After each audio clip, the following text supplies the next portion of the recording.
один товарищ, назовем его так, хотел отравить своего брата, а в итоге отравил свою жену. В общем, мы с вами раскрыли все пароли и явки. Меня 3 камеры снимают, а я одну их снимаю.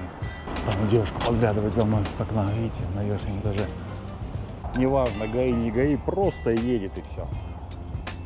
Хозяева жизни.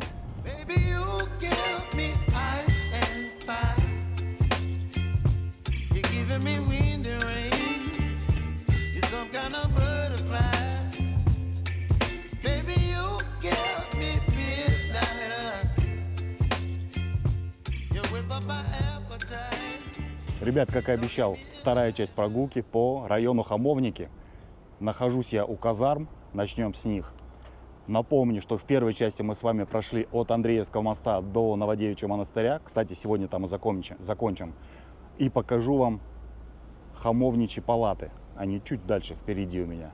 И начинаю, как я говорил, с казарм. Вот эти казармы, Хамовничьи казармы, были построены в 1807-1809 года. На что нам и указывает табличка. Но в 1926 году была реставрация. Ну, причем реставрация была неоднократно сделана. А сами казармы, эти мотоциклисты, сами казармы предназначались для Астраханского пехотного полка. И состоял он из 3 полков. Нижние этажи были для солдат, а верхние для офицеров. Здесь же были конюшни и сараи. Как всегда, будут фотографии. И кстати, еще вот в той стороне, там все перекопано, и такой московский рынок небольшой. В той стороне у нас метро Фрунзенское. Если вы пойдете по моему маршруту, выходите, там выход номер 1, он единственный. С левой стороны сразу начинаются казармы. И там, по-моему, они одноэтажные. Раньше здесь была огромная площадь, пустырь, 3 казармы, постовые. Внутри вот этих как бы дворов там тоже казармы продолжаются. Это вот уже 2-я казарма. Видите, тоже 1-й этаж и 2-й, 3-й.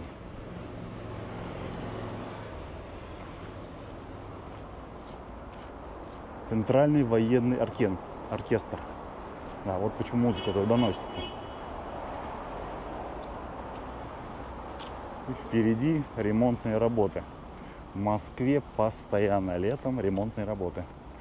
Поэтому тяжело найти локацию, где эти работы не ведутся, чтобы было меньше шума. И на той стороне, видите, дом тоже с колоннами. Вот про что я и говорил. Но здесь я не буду отключаться, потому что мне нужно показать вам вот эту пожарную каланчу. Да, отсюда, наверное, тогда покажу. В общем, это пожарная каланча, она как бы относится к Хамовничьим казармам. И возвели ее в 1813 году.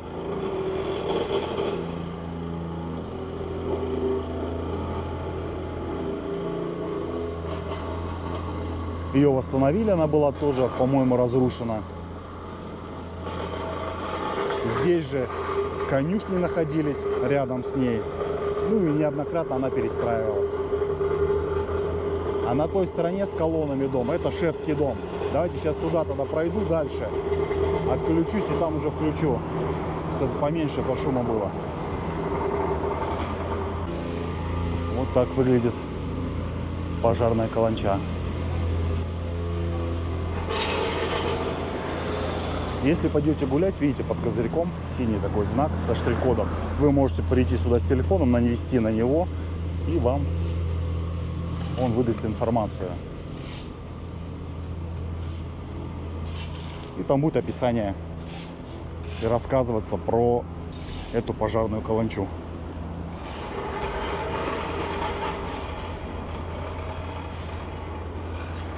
Так, и вернемся вот к этому дому с 4 огромными колоннами. Это шефский дом, он был построен на основе палат конца 18 века. И заказал его Иван Павлович Тамесса.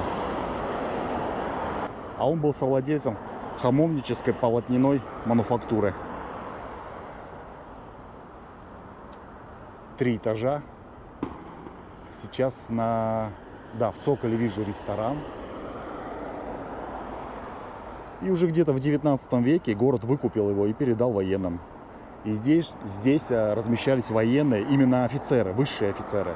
А также этот дом еще использовался на случай приезда из Питера высокопоставленного шефа полка. Отсюда и пошло название Шефский дом. Улица такая военная, знаете, Шефский дом, площадь военная, казармы.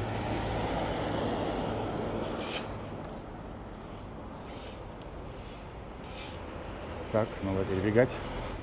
А вот это у нас уже частный дом конца 18 века. То есть у него арка пожарная, где каланча пожарная, как бы имеет один вход с вот этим частным домом. И я свернул на Ксенинский переулок. Пойдем по нему. Хочу вам показать сейчас приют для девочек из бедных семей.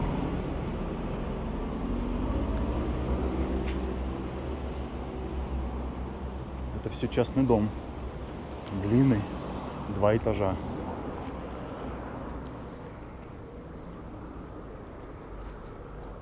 Так, а здесь у нас пункт техосмотра, гаражи.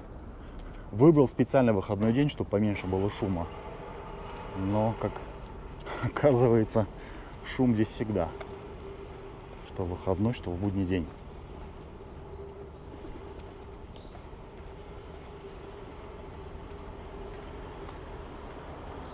Так, мне надо сейчас свернуть направо, и как раз таки с правой стороны у меня откроется вид на учебный приют для девочек. Да, и вот сейчас я выйду на улицу. Если мы пойдем налево с вами, то по левой стороне тоже будут казармы. Но, по-моему, с левой стороны, если вот, я пойду сейчас налево, они будут малоэтажные, там 1-2 этажа. Поэтому я начал с центрального входа, фасада. Здесь небольшой парк, многоэтажка. Так, и мы с вами уходим направо. Так, вот оно, 3-этажное здание.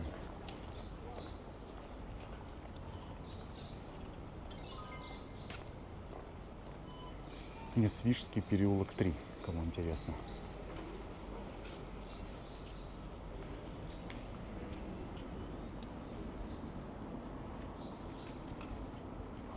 В этом здании находился учебный приют для девочек из бедных семей.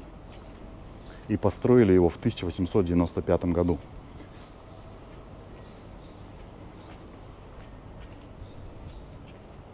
И он по факту из кирпича должен быть.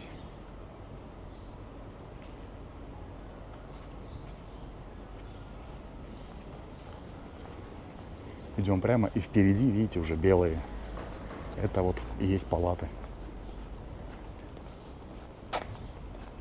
Хамовничьей слободы. Это единственные оставшиеся палаты в Хамовниках.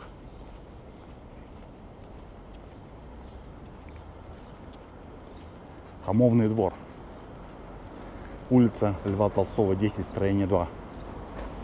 Буду периодически называть адрес, чтобы вам проще было ориентироваться. И если кто-то поедет, чтобы конкретно вы знали, куда идти. Про эти палаты я рассказывал в первой части. Маленькие оконца, смотрите, на 1-м этаже. Сейчас перейду тоже на ту сторону. И вот эти палаты построили в 17 веке.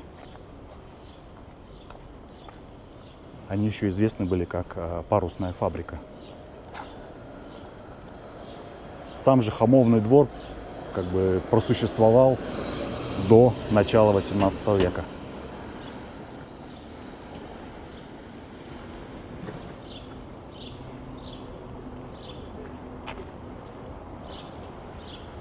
О, мы сейчас с вами во двор зайдем, посмотрим. И потом пойду по улице Льва Толстого и покажу вам с другой стороны эти палаты.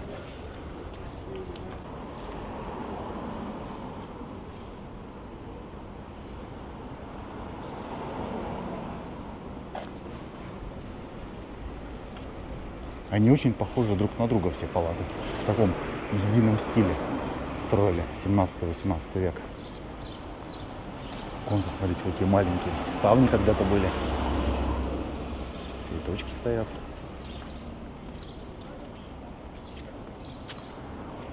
Здесь же есть табличка у нас. Жилые палаты Хамовного двора. Конец 17 века. И здесь еще одна табличка. Памятник архитектуры, построенный в Дворцовой слободе хамовников, ткачей. Да, хамовники — это ткачи.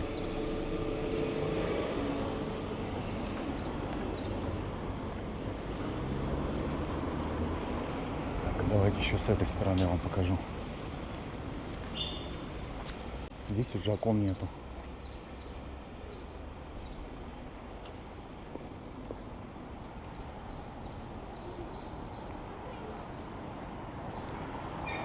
Вот тоже старый дом, смотрите, какой прям.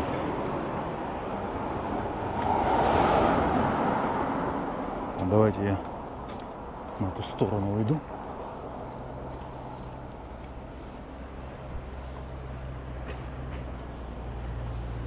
А, это два разных дома. Да, два разных дома. Но видно тоже, что очень старый. И хочу вам сейчас показать еще дом-усадьба Льва Толстого. Она у меня должна быть впереди. Впереди по левой стороне, по-моему.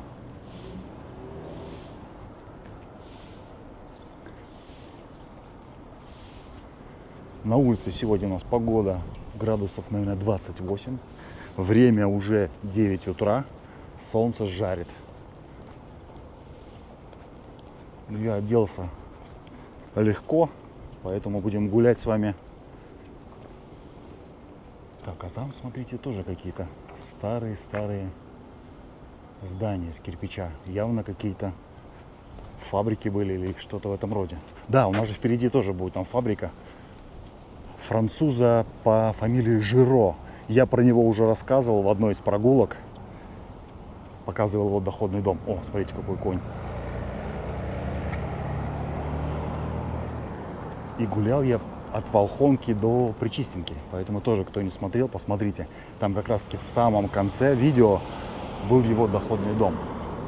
Вот такой конь. Какой-то прям разукрашенный. Сейчас перебегу дорогу, покажу вам. Что это за конь такой? Вечерняя Москва. Конь Вечерняя Москва. Расписанный, видите? Расписан под Вечернюю Москву.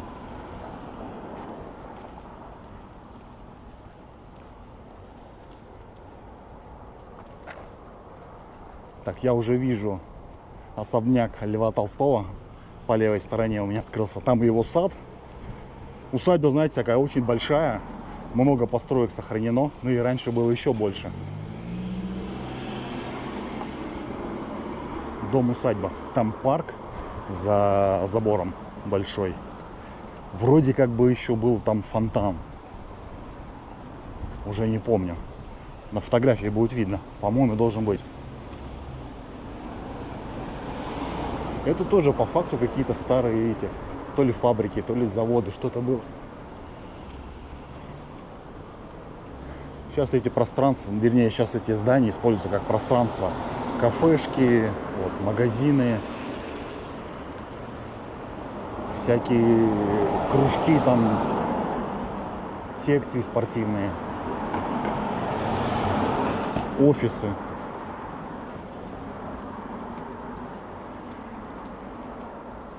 Так, вот этот дом.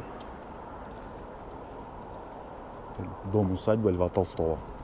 Была построена в 1805 году.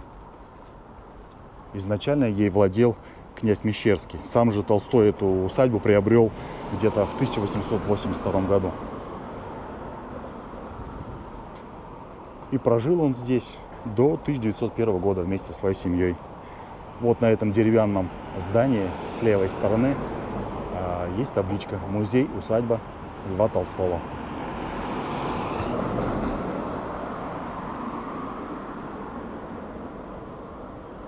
Видите, она очень большая. За забором вот этот центральный дом. Слева вот это должна быть кухня. Потом с правой стороны дворницкая. Там сарай.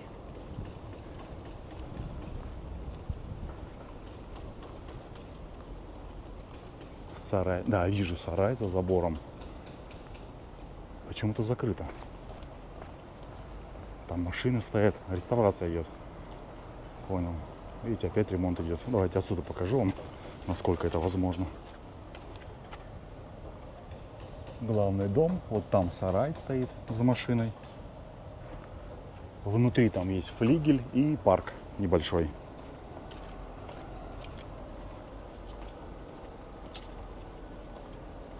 Территория усадьбы очень большая.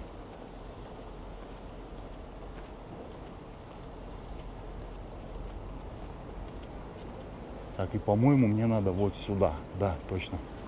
Вот на эту территорию мне нужно. Усадьба Всеволожских. В первой половине 18 века этими землями вокруг владел род Всеволожских.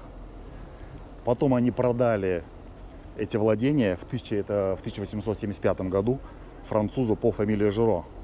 А он, в свою очередь, открыл здесь фабрику шелкоткацкую.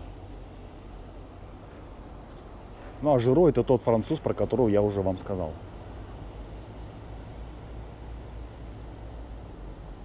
Одноэтажный, большой, смотрите, какие окна высокие. Потолки точно 3 метра, наверное. Дом очень длинный. Обычно строили 2-3 этажа.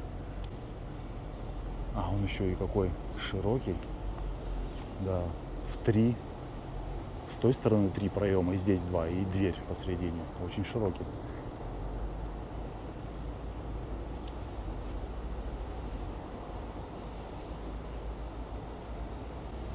И вот в той стороне, сейчас пройдем, покажу вам еще.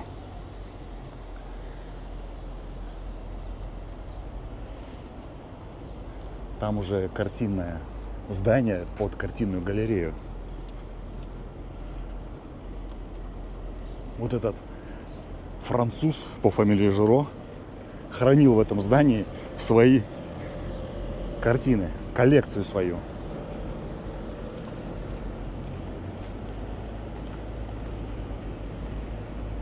Вот это здание, смотрите, 2 этажа. Она называлась картинная галерея фабрики Жиро. Тимура Фрунзе, 11, строение 48. Дом у Всеволожских даже меньше, чем вот этот склад под картинную галерею.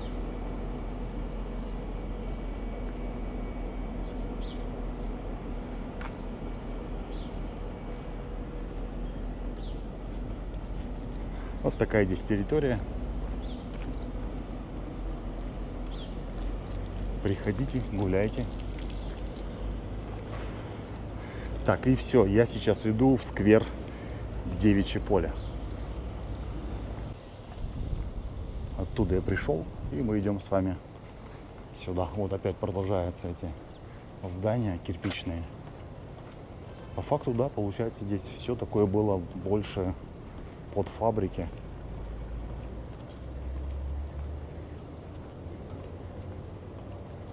А здесь уже жилые комплексы стоят. Кафе «Графский отель» в той стороне. Комплекс. Это тоже, наверное, какой-то жилой комплекс.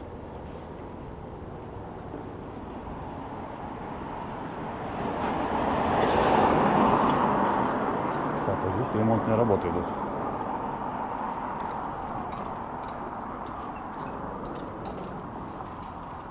Ну и похож реально здесь район на такой на нежилой.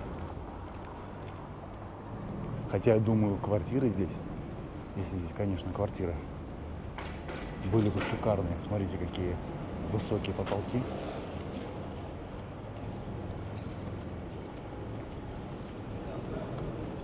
Черный кофейня.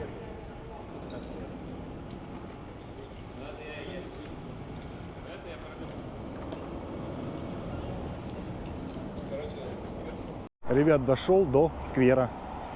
Это памятник Льву Толстому.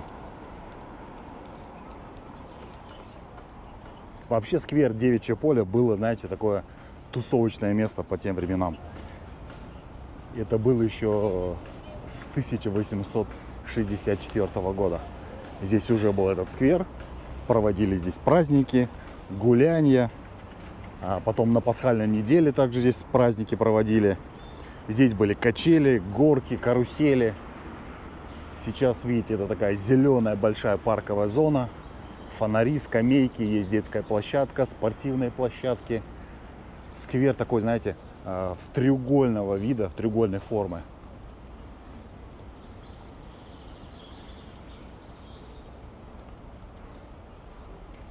Люди прогуливаются, с собаками гуляют, кто-то на лавочке сидит.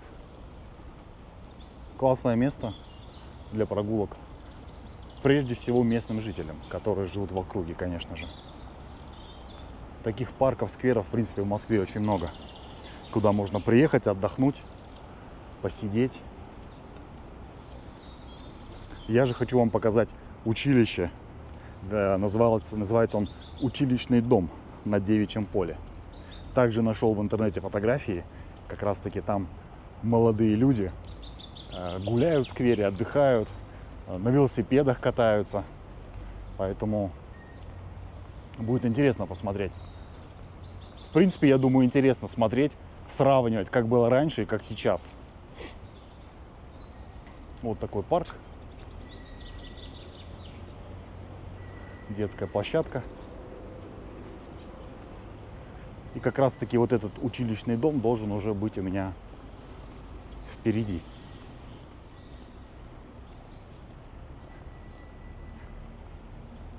Да, наверное, это он и есть как раз таки. Училищный дом находится на Большой Пироговской, 9А, строение 1. Да, вот это здание. Причем на фотографиях оно один в один. Сами можете сравнить.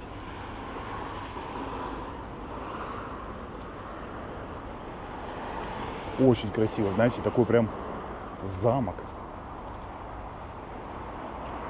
И в нем находится медико-биологический факультет. Я читаю табличку просто. Прям похож на замок. Посмотрите, наверху мозаика. На самом верху, под крышей.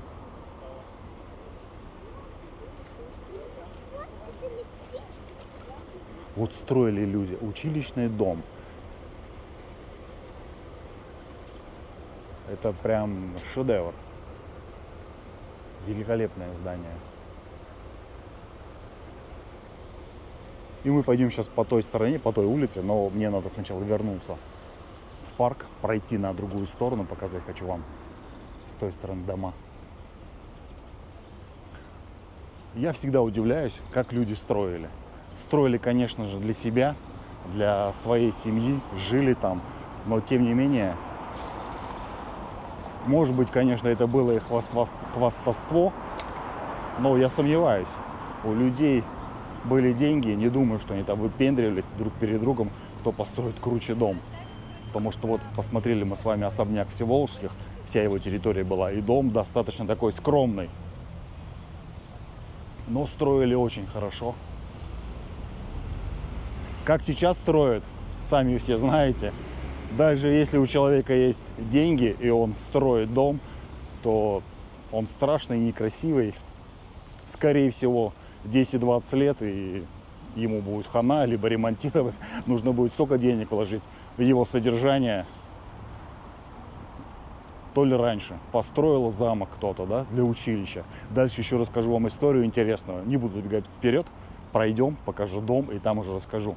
Очень интересная история, где как его назвать-то, один товарищ, назовем его так, хотел отравить своего брата, а в итоге отравил свою жену.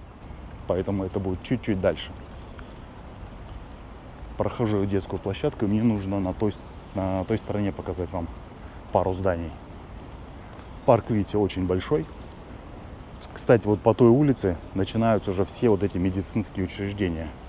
Первый, вот, в котором находится училищный, биологический вот этот факультет в училищном доме, это было первое заведение медицинское. Дальше их будет еще больше.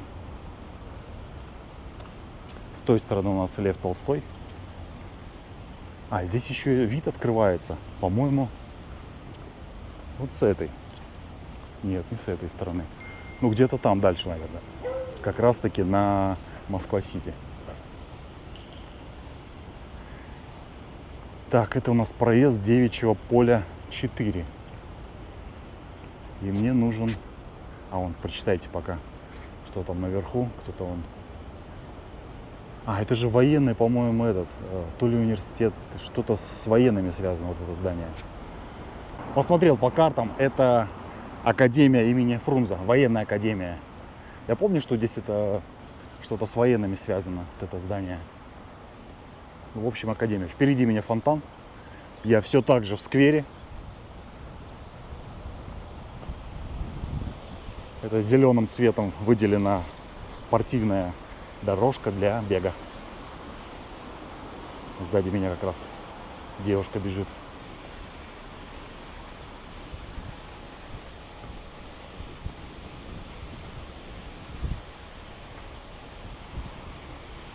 А я вообще не бегаю.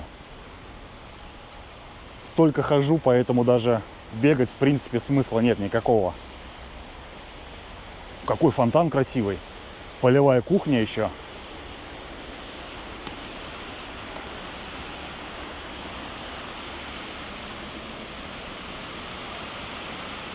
И позади меня как раз академия.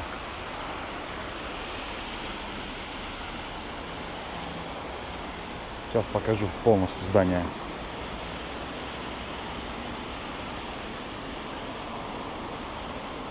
Общевойсковая академия вооруженных сил Российской Федерации имени Фрунзе. Пушки стоят с той стороны на, как бы, вот на том блоке. Какая-то БМП, что ли. Вот такое большое здание. Серп и молот, смотрите, на фасаде. А это Фрунзе. Бюст. Цветы. Вот такой фонтан. Знаете, фонтан такой из СССР.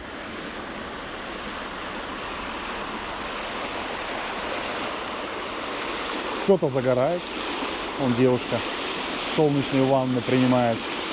Полевая кухня. Скорее всего, здесь во время каких-нибудь празднований открывают эту полевую кухню. И люди едят гречку.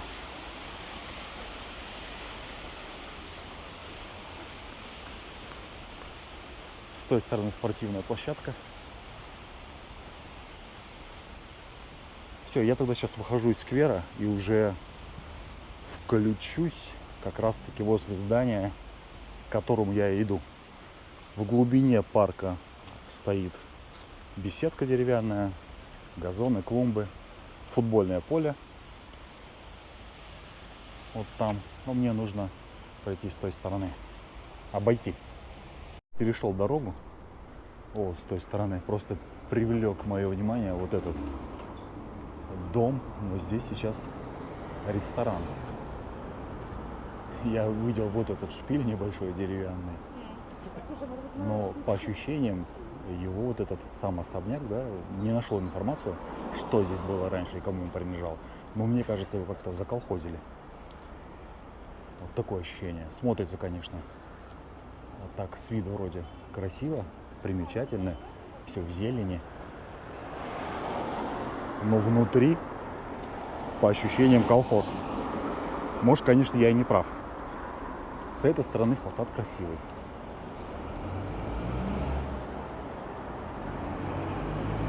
Там на третьем этаже тоже как бы балкончик небольшой. Ну а вообще я шел вот к этому дому, Плющиха 62, строение 1. Да, я уже на Плющихе. Мы с вами в прошлый раз гуляли, были, если вот туда пойти до конца, и вот на следующем светофоре я там выходил, уходил направо в сторону реки Москвы уходил туда, в ту сторону. А сейчас идем мы с вами по левой стороне. Вот, Плющиха 62, строение 1. Вот, здесь можно пройти. Вообще, это усадьба доктора Снегирева. 1894 год постройки. А, этот вход не сюда. Все понятно. Сюда мы не попадем. Ладно, сейчас просто расскажу тогда. Вообще про это здание. Камеры, 3 камеры аж висит. Меня 3 камеры снимает, а я одну их снимаю.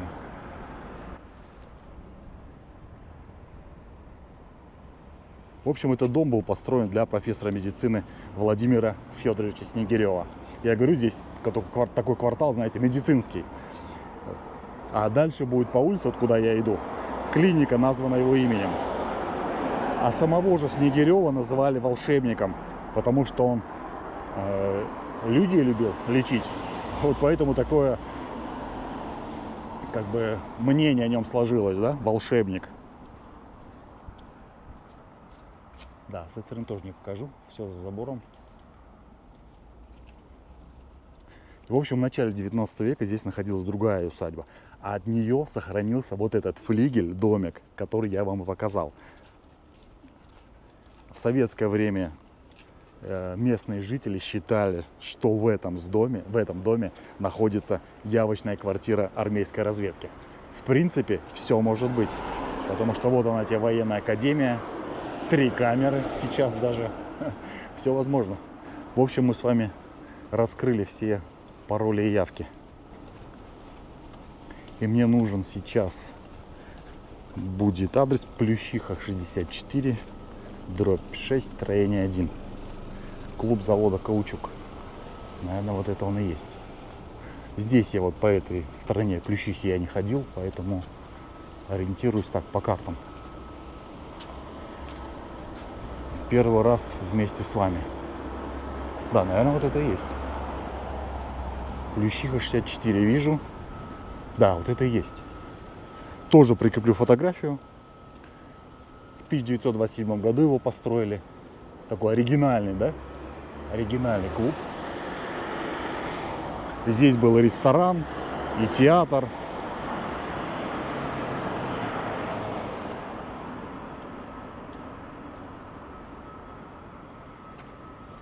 По той стороне у меня парк идет, девичье поле. Это все спортивное сооружение. И мы идем сейчас с вами к клинике детских болезней имени Хлудова. Большая Пироговская, 19, строение 1. Это мне нужно, да, это мне нужно вон до конца той улицы дойти. Здесь церковь стоит. Это уже новостройки. Полиция ездит сейчас вообще на светофорах, не останавливается. Просто включают мигалки и проезжают. Раньше такого не было. Помню, даже в интернете, по телевизору проводили рейды, всех подряд останавливали, кто с мигалками, кто что. Сейчас смотришь и в гражданке, и один едет, включает мигалки. Неважно, ГАИ, не ГАИ, просто едет и все. Хозяева жизни.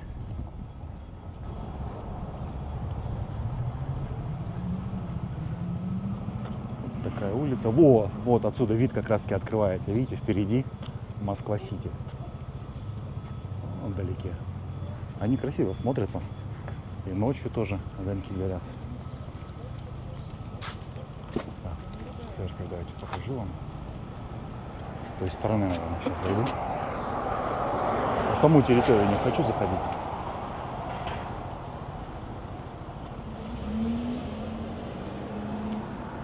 Такие в стиле, знаете, палат 17-18 века.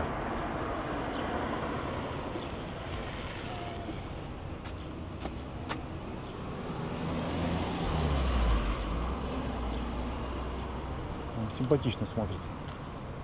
Колокольня слева.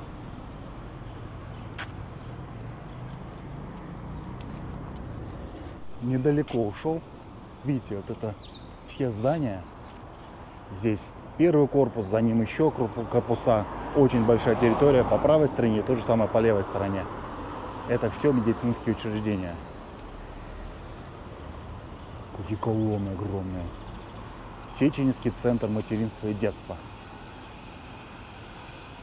Прям величественное здание. Подходишь ближе, смотришь наверх, а оно прям давит на тебя. Мощно. Снегирев Владимир Федорович. Вот такой ему памятник стоит. Сеченевский университет наука жизни. Слушайте, ну реально прям здание такое величественное. И все далеко я не ушел от сквера. Сквер все по-прежнему у меня с левой стороны. Сейчас уже выхожу на Большую Пироговскую. Хотел уже включить там, на Пироговской, но не мог не показать вам это великолепное здание. На той стороне 1886, что ли, год указан вот на том здании, на которое я камеру показываю. Еланского 2. Этот адрес. Там девушка подглядывает за мной с окна, видите, на верхнем этаже. Голова торчит одна. Либо она невысокого роста, либо она пыталась спрятаться.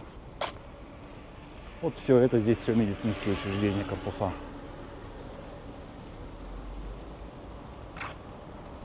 Что-то небо тучками накрывает, что ли, солнце спрятал.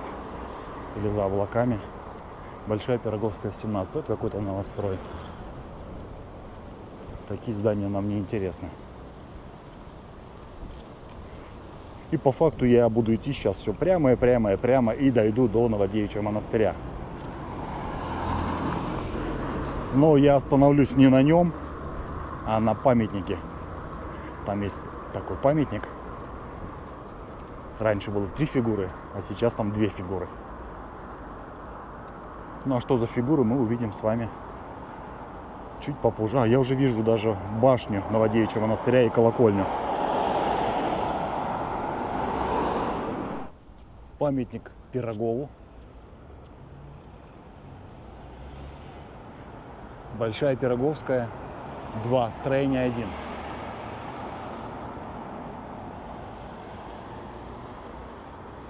Мне же надо на ту сторону.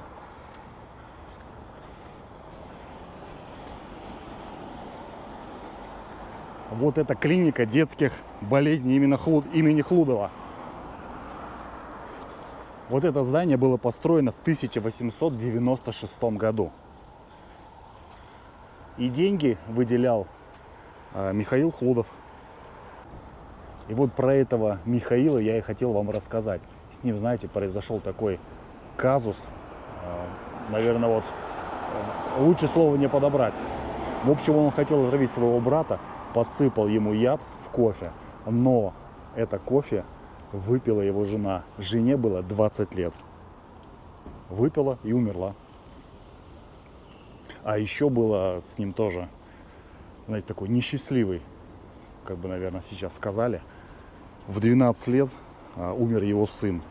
Было 2 версии этого происшествия. По одной версии его столкнули с лестницы в школе, а по другой, как бы, он шел мимо стройки и на него упало бревно. Наверху, видите, шрифт такой старый, детская больница. По-моему, здесь ворота открыты. Сейчас зайдем. Во, открыто. 1896 год. Кирпичное здание полностью. А сейчас здесь кафедра пропедевтики детских болезней Института здоровья детей. Табличка памятная имеется. Клиника детских болезней имени Хлудова. 1891 год. И здесь работали, видите, Филатов, Корсаков, Молчанов, Исаева. Кто знает, напишите. Я медицинских работников, к сожалению, не знаю. Вот такое здание. Добротное кирпичное здание. Представьте, сколько лет уже стоит. И ему ничего не будет, если за ним еще дальше ухаживать. О, смотрите, какая красота. Птичка. Червячка, наверное, поймала. И с этой стороны тоже.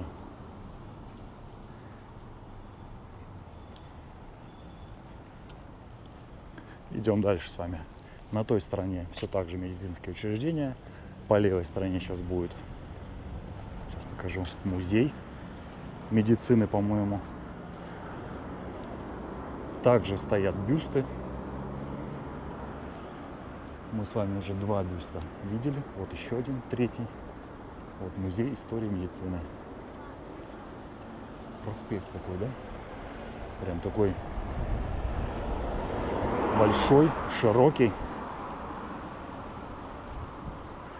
Эта улица у нас все из медицинских учреждений, а откуда мы начали, там военные казармы. Военные медики занимали эти места. Так, я иду на Большую Пироговскую, 27, строение 2. Хочу показать вам винные склады. Там стоят ансамбль винных складов Его Императорского Величества. Я так понимаю, что они дальше по левой стороне. Так, кто тут тупит, ему все сигналят. Бывает.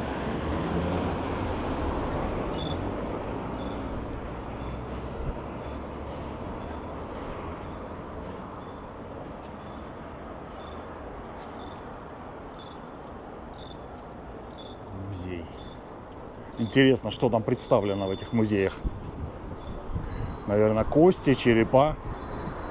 Все с медицины, колбочки, там какие-нибудь медицинские пиявки.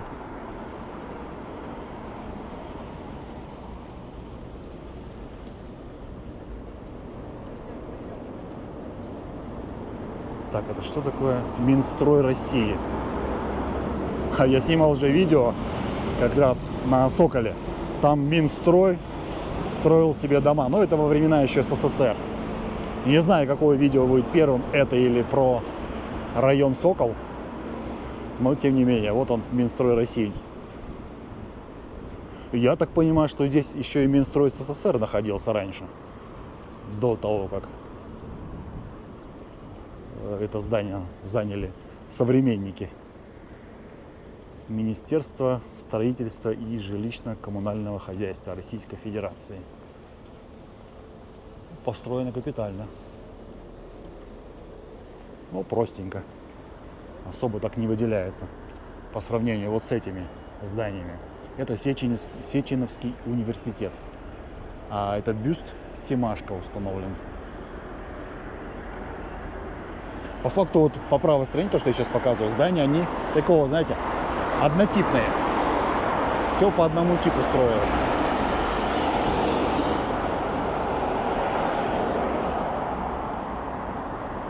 Так, и не вот это ли здание мне нужно из красного кирпича?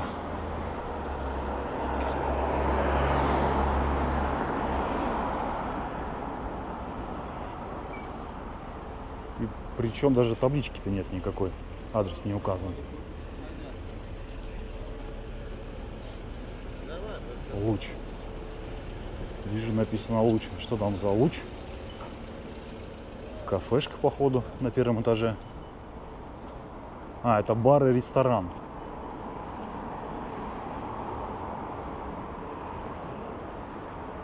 Так, дом 27. Наверное, это и есть. Похоже на здание складов. Это строение 1.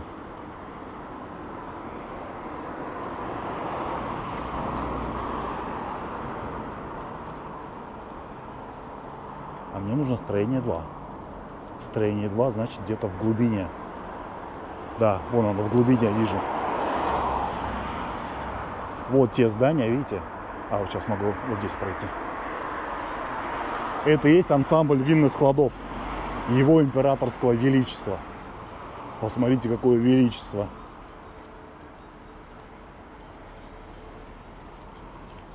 Ничего себе склады.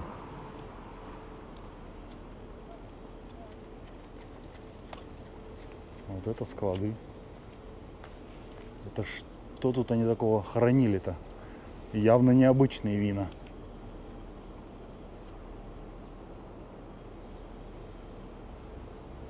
И туда пройти нельзя.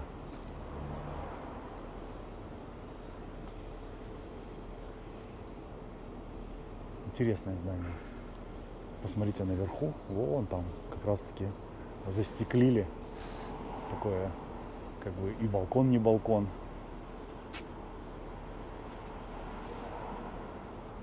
Интересно. Здесь я, по-моему, пару раз ходил и никогда не обращал внимания на это здание. Проходил мимо. Ну, особо, понятно, не обратишь, потому что оно за углом.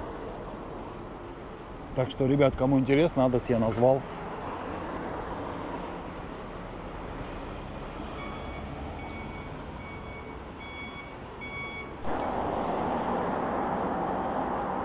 И я подошел к Большой Пироговской, дом 35. Балкончики металлические, уже ржавые прям. Видно, что здание старое. С этой стороны тоже. Такой вход. Здесь что у нас? Аптека.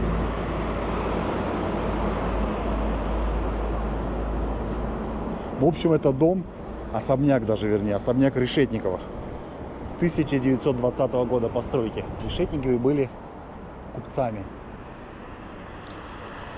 И в этом доме, в квартире, вернее, с 1927 по 1934 год снимал квартиру Булгаков.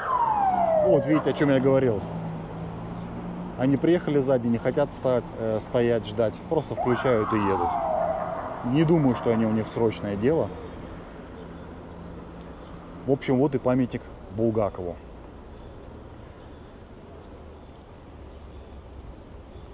И здесь же музей Булгакова находится. Большая Пироговская, 35. С 27 по 34 год, я сказал, он здесь снимал квартиру.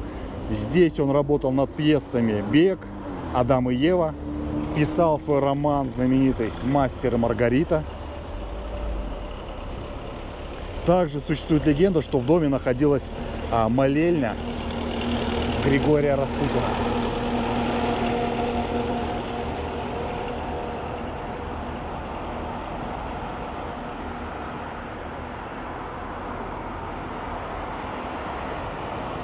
Что мы тут видим?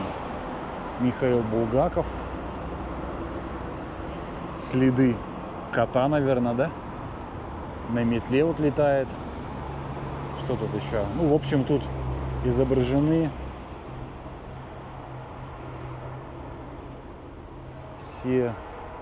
Что тут еще есть? Пытаюсь разглядеть просто. Герои его романов. Шляпа в руке, сигарета. Все так же иду по Большой Пироговской. По правой стороне все так же медицинские учреждения продолжаются. Это уже современный, видите, Сеченовский университет. Тоже памятник. Еще один памятник вижу на той стороне. Очень много памятников медицинским работникам. И мне нужна Большая Пироговская, 51.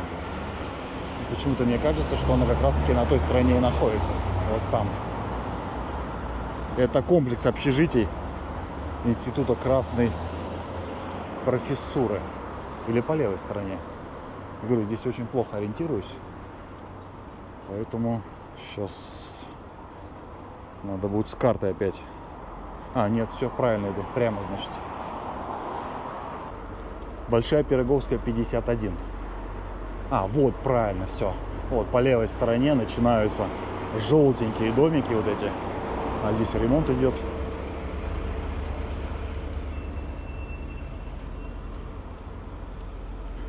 Вот это и есть комплекс общежитий Института Красной Профессуры. И построили эти дома, вот они, раз, два, три идут. 3 корпуса в 1932 году. Сейчас, насколько я понимаю, все это дело здесь закрыто. И, скорее всего, снесут. Даже не 3 корпуса, а 4 корпуса. В общем, здесь было общежитие и квартиры сотрудников института. А вот так я нашел фотографию, как выглядят комнаты.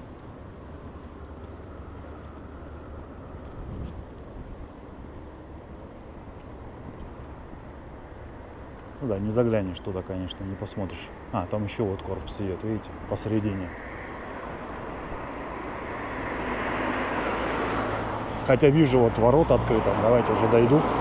Впереди виднеется колокольня, монастырь Новодевичья, башня. Но мне нужно будет час назад вернуться. Хочу просто попробовать зайти вот сюда. Мало ли, вдруг получится. Показать вам, как выглядят комнаты. Не на фотографии, а воочию посмотреть. Машины стоят, но ворота открыты. Давайте зайдем. Внимание, объект охраняется. Что-то никого, охранника нет. Хотя вот сюда пройти, на первый этаж.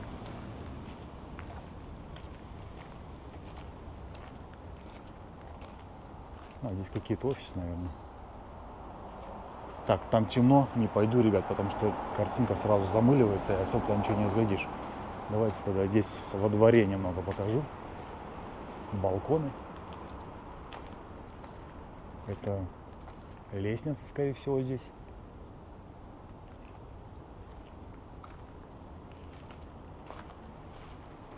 Все, выхожу тогда отсюда. Алексей Иванович Абрикосов, академик. В той стороне осталась улица Большая Пироговская. И я иду по переулку Абрикосовскому. Это прям как в песне поется. Пройду по Абрикосовой, сверну на Виноградную. Здание, так, патологическая анатомия, оперативная хирургия, судебная медицина.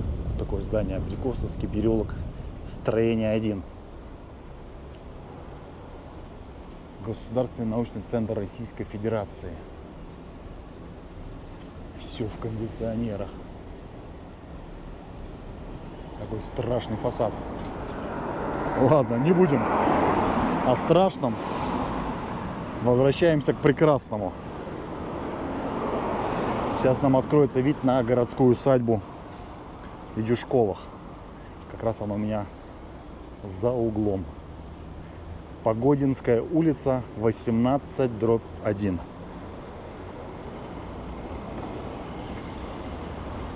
Вот эта усадьба Юшковых. Дальше будет еще одна усадьба его.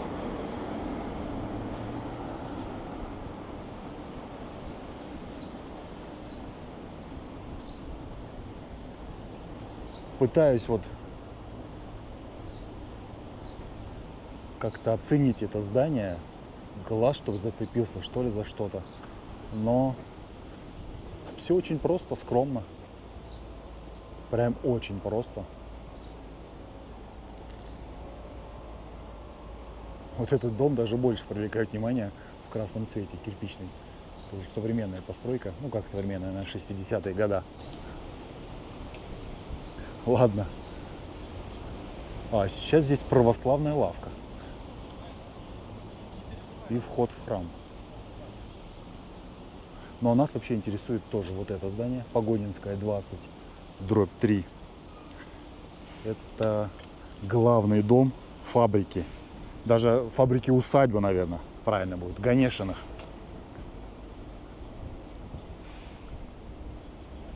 Два этажа.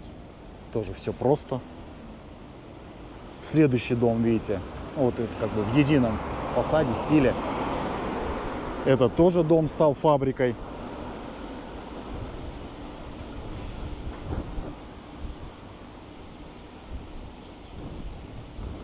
Хотя, знаете, я нашел информацию еще, что наоборот, вот эта часть дома, следующая, да, вторая как бы, если слева направо, то первая. Сам дом строили как бы для фабрики, а потом он стал домом. А вообще вся эта земля раньше принадлежала Новодевичьему монастырю. В общем, мнения расходятся. То ли его строили как фабрику, потом он стал домом, то ли наоборот.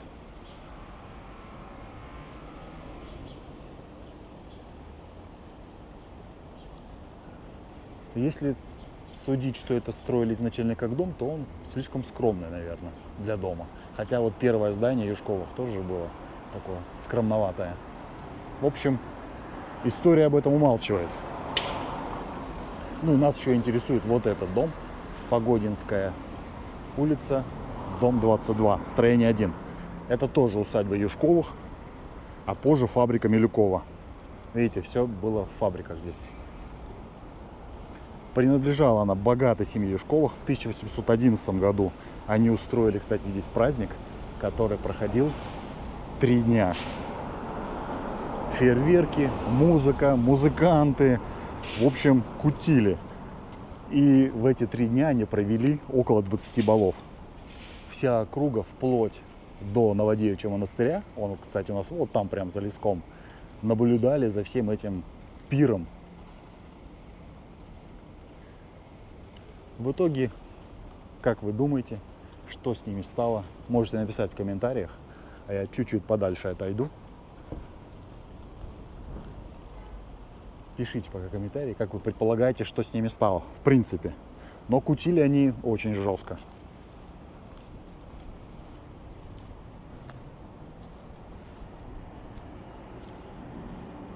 Так, а это у нас большая... Погодинская улица, 24. Ну, про это здание я вам не скажу. Просто полюбуйтесь. Все, написали комментарий? В общем, они разорились, свою усадьбу продали купцу Милюкову, а он здесь устроил ситценно-вивную фабрику. В общем, перешел дорогу. Здесь небольшая территория, видите, зеленая. Новодевичий монастырь. Впереди меня пруд. Сейчас покажу просто вид на пруд, на Москва-Сити, и пойдем дальше.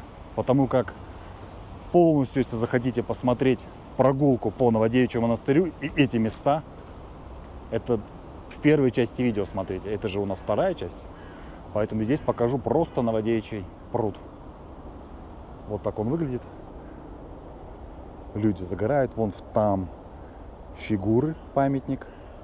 Не буду говорить какой, посмотрите сами на видео. Высотки Москва-Сити.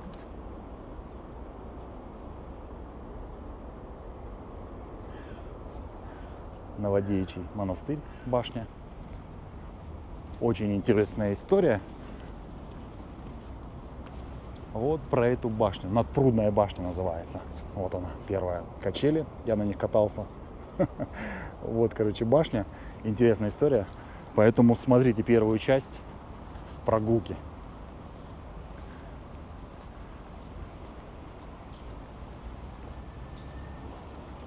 Так вы как бы хронологию прочувствуете. Отслеживается хронология. В принципе, можно 2 видео смотреть и раздельно.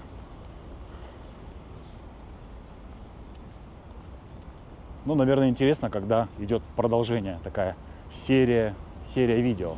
Первая часть, вторая часть. Хотя, как я говорю, можно смотреть их раздельно. Район 1. Гуляем по разным местам. Поэтому смотрите первую часть. Так, друзья, кто не поставил лайк, самое время. Кто не подписан, подписывайтесь. Каждый из вас может стать спонсором канала. Все ссылки есть в описании. Потому что благодаря спонсорству я могу выехать куда-то из Москвы подальше и снять для вас другие города. И мы с вами переходим сейчас на ту сторону и встречаемся возле памятников. Колокольня 17 века. Так, и мне нужен вот этот сквер. По факту я сделал круг. Если в первой части я шел от Андреевского моста до Новодевичьего монастыря, то сегодня я прогулялся как раз таки с центра Хамовников, да, почти дошел до метро Парка культуры, там буквально минут 5, наверное, Парк культуры, метро, обошел вокруг, да, получился у меня такой круг, большой круг по Хамовникам. Хотя можно, знаете, наверное, даже если постараться, снять третью часть. Но я думаю, все самые основные достопримечательности я как раз таки записал в этих двух частях, первая и вторая часть. И я пришел вот к этому памятнику.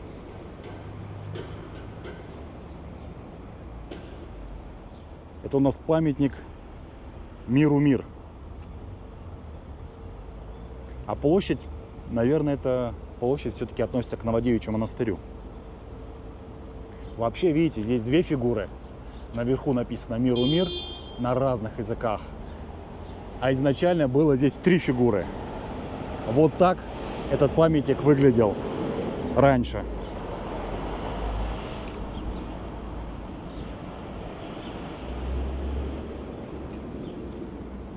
На разных языках, видите, написано «Миру мир». А, просто «Мир». Да, просто «Мир». Peace, мир, вот по-японски, по-английски. Не хватает здесь фигуры девушки. Не знаю, куда она делась и почему ее не вернули назад.